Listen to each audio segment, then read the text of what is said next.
Today's math lesson is Factoring Quadratics with Other Leading Coefficients. This lesson is almost identical to the previous lesson, where the leading coefficient was 1, and this time it could be all sorts of things. So the difference in the processing is going to be in the very ending steps of solving the problem. Just like before, we have the standard form of a quadratic equation where we determine the numbers for A, B, and C. And just like before, we have two graphic organizers, where the first one is a box that has A times C on the top of the box and B on the bottom of the box. So that's how we fill in our two triangles, top and bottom. The T-chart next to it is also the same, where the top of the T-chart is whatever the product was from A times C. And you would find all of the pairs of factors that could make that product of A times C. Afterwards, you would add them up and see which one of them has a sum that adds up to B.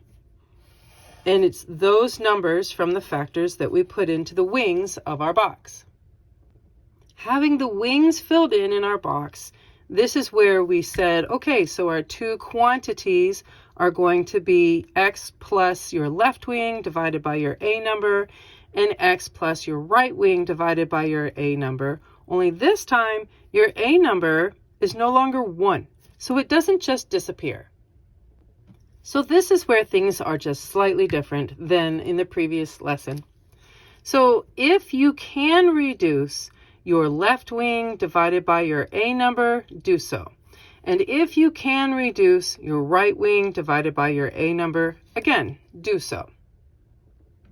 So after you attempt to reduce these fractions, if a fraction still remains, if you did not get integers, this is the thing. You are not allowed to have a denominator. You're not allowed to have a fraction in the quantity of your binomials. It's not allowed to be there. So if you still have a fraction, we're going to rearrange, we're going to adjust that fraction so that whatever your denominator is now in front of your variable, plus whatever is remaining from the top, the numerator of your fraction. And then in your second quantity, the same process. So if you still have a fraction remaining of some type, and we're not allowed to have fractions in our final answer, whatever the denominator of this fraction would be will go in front of your variable, and then you would add on whatever is the numerator, which is probably the left wing or the right wing of your fraction. And that is how we're going to solve these. So it's going to be just fine. Things are a little bit different, but again, as soon as you get the rhythm, it's going to be great. Here in example 1, we're going to factor 4x squared plus 21x plus 5. We quickly see that our A number is 4, our B number is 21, and our C number is 5. In our first organizer, we have A times C on the top of the box, which will be 4 times 5, making 20 in the top triangle, and just B on the bottom of the box, so we have 21 in the bottom triangle. In our second graphic organizer, we put the product from A times C, 4 times 5, which made 20, on the top of your T-chart, and let's go find all of the factors that would make a positive 20. So we could have 1 and 20, 2 and 10, 4 and 5, and truthfully, we could go find all the negatives of these pairs. However, since there's no negative terms inside of my trinomial, why bother to take the time to do that? It's just not necessary. It's not wrong, it's just not necessary. And just like before, we have to go and add up each pair of our factors to see what their sum would be. So 1 and 20 is 21, 2 and 10 is 12, 4 and 5 is 9. So we see in the bottom of our box that I need a 21. And there it is. So here are my wings of 1 and 20. Now it's time to build our binomials. So we know that we're going to have our variable of choice, which is an x, plus our left wing divided by our a number. So my left wing is a 1, my a number is a 4. All right, second quantity, variable of choice, which again is an x, plus my right wing divided by my a number. So 20 divided by 4. And as the steps stated earlier, we need to see if any of our fractions will reduce. So 1 over 4, that does not reduce, not at all. However, 20 over 4, that does reduce. So I get x plus 5 as my second set of parentheses. Now, we said in the beginning, in the introduction, that you are not allowed to have a denominator. You're not allowed to have a fraction in your final answer.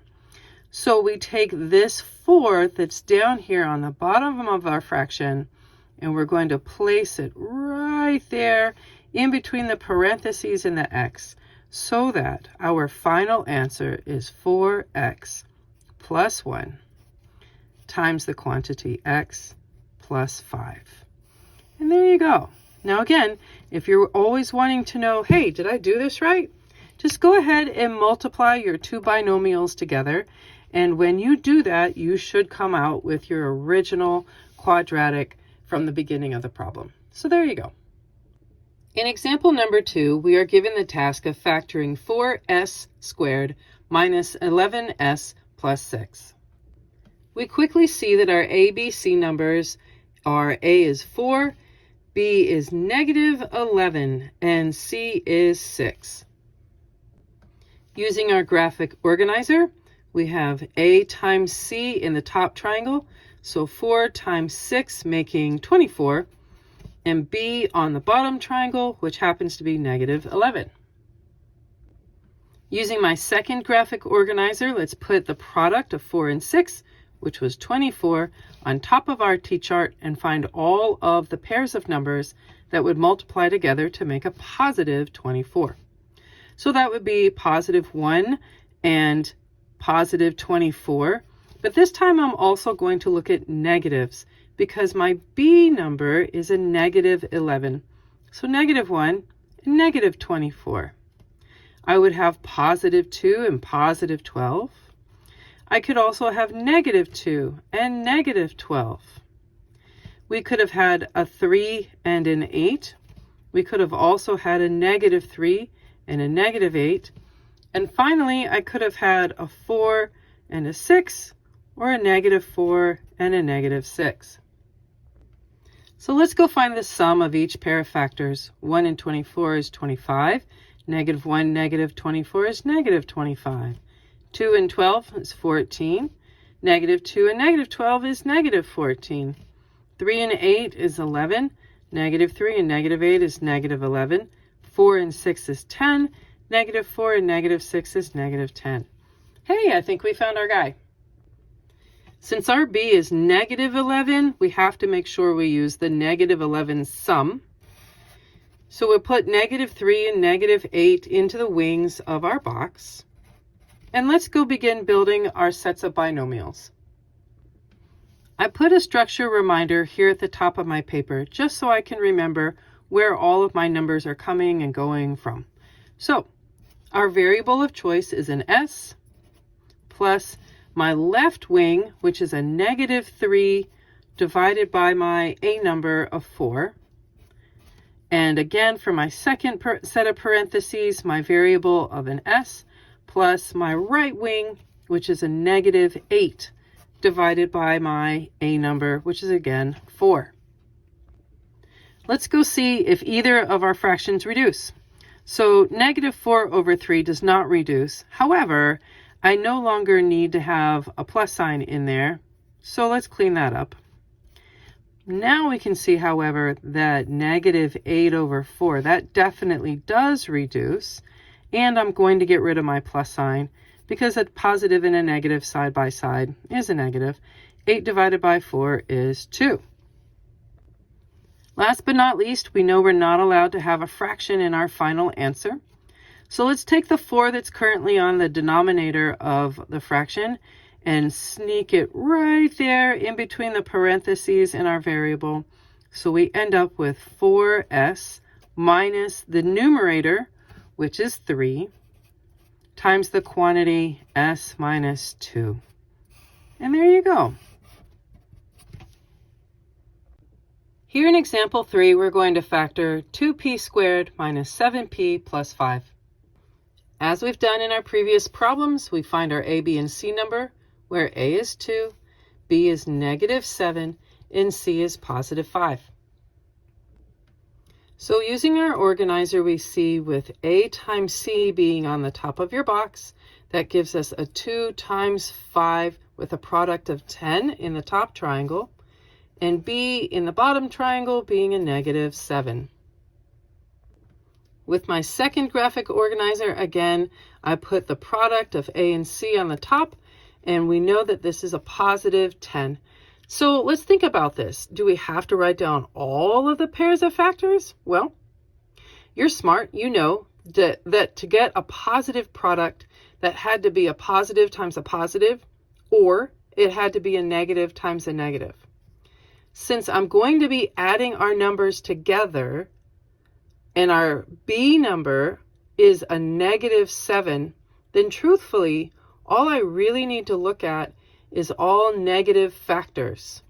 So negative 1 times a negative 10, or a negative 2 times a negative 5. So that's all of my factors. Let's see what we do. So finding their sums, I see that negative 1 plus negative 10 is negative 11. And negative 2 plus negative 5 is negative 7, and that is our b. We found it nice and quick. So negative 2 and negative 5 will each go into the wings. And let's begin writing our final binomials. As a happy reminder, I've got our structure written at the top of the page, so let's fill it in. Our variable of choice is a p plus our left wing divided by our a number. So negative 2 divided by 2. And for our second binomial, still my variable of choice, which is a p, plus my right wing divided by my a number. So I have negative 5 divided by 2. Let's see what we can simplify. So negative 2 divided by 2, that definitely cleans up. So we have p minus 1 in our first binomial. And in our second binomial, while 5 and 2 does not reduce, we can clean up the two symbols of plus and minus side by side, because we know that we're not allowed to have that either. Last but not least in our cleaning process, we know we can't call this done with having a fraction.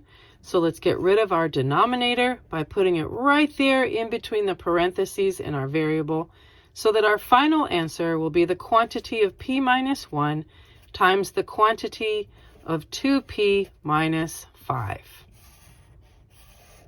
And there you go. In our fourth example, we're going to factor 2f squared plus 3f minus 2.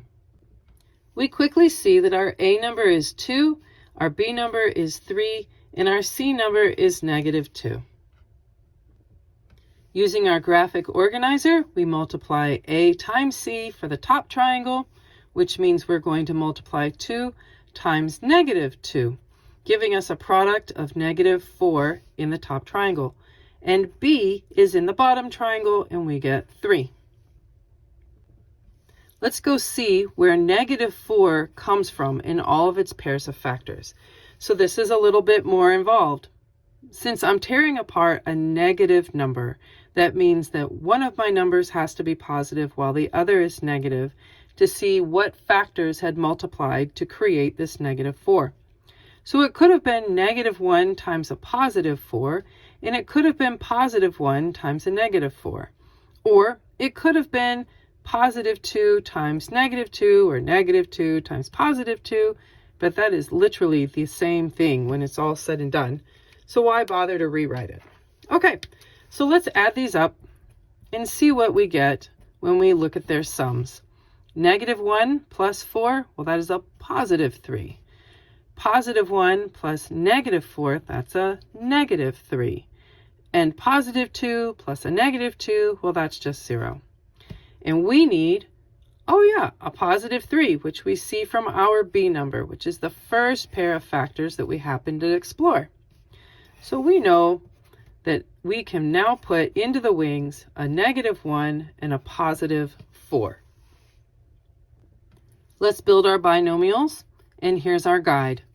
So our variable of choice is an f plus my left wing divided by my A number. So that would be negative 1 divided by 2. And my second set of parentheses will be my variable f plus my right wing divided by my A number. So I have 4 divided by 2. In reducing, I quickly see that the 4 and the 2 can reduce, but 1 and 2 cannot reduce. So let's clean this up the little bit that we can. We have f minus, because a positive and a negative side by side make a minus, 1/2. And we have f plus 2. Final step, since we're not allowed to have a fraction in our final answer, we're going to take our little denominator and put him right there in between the parentheses and our variable, with 2f minus 1 is our first quantity and f plus 2 as our second quantity. And there you go. In our fifth and final example, we're going to factor 3d squared minus 8d minus 3. As always, we start this process by examining our A, B, and C number. And we have here, A is 3, B is negative 8, and C is negative 3. Looking at our first graphic organizer, where the top triangle is always A times C, we see that we are multiplying 3 times a negative 3, making a product of negative 9, while there's B in the bottom triangle that happens to be a negative 8. In our second graphic organizer, let's tear apart negative 9 from the top part of our box in our top triangle. And again, because 9 is negative, we really have to look at pairs of positives and negatives and change their locations to see what is found. So we have maybe a negative 1 times a positive 9, or we have a positive 1 times a negative 9. We could also have a negative 3 times a positive 3, or even a positive 3 times a negative 3, but that would be a moot point because it would be the same thing. So looking for their sums, we see that negative 1 plus 9 is a positive 8, and 1 plus a negative 9 is a negative 8. We have negative 3 plus 3, that's 0. Hey, did you find your guy? He's right there. As B is a negative 8, we now know what we need to put in the wings. A positive 1 and a negative 9. Let's go build our binomials, and here's our guide to help us place our values. So our variable of choice is a d, plus my left wing, which is a positive 1, over my A number, which is 3, so 1 over 3. In my second quantity, I have d plus my right wing, which is a negative 9, divided by my A number, which is 3. Negative 9 over 3. There it is. We quickly see that the only thing that can reduce is negative 9 over 3. Does that mean there's only ever going to be one fraction that can reduce? No. You might have 2 fractions that can reduce. Or would they both have remaining fractions to contend with afterwards? It's possible. It's very possible. So let's finish this off by getting rid of the fraction denominator by tucking this 3 right in between the parentheses and our variable. So we end up with a final answer of the quantity 3d plus 1 times the quantity d minus 3. And there you go.